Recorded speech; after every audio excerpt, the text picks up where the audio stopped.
قلت لك ان انا مش عايز فلوسك، انا عايزك انت يا بردعي. واد انت اهو بين ايديا فعلا يا بردعي.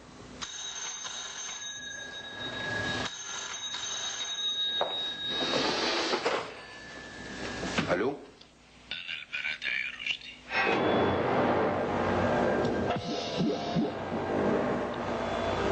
ضغطت ليه؟ اوعى السماعه تقع من ايدك.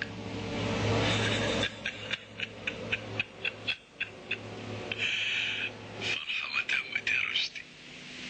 طبعا صوتي مش غريب على ودنك، انت حافظ كويس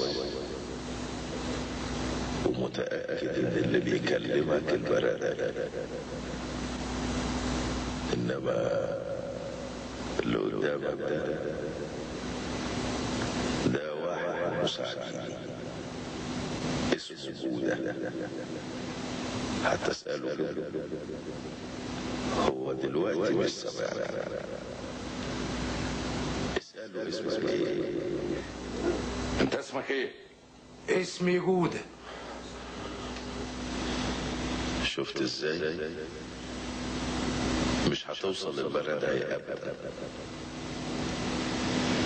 انت صحيح خدعتني وعملت نفسك مسافر في اجازة وطلعت ذكي وعرفت خطتي الوهمية من خطتي الحقيقية، بس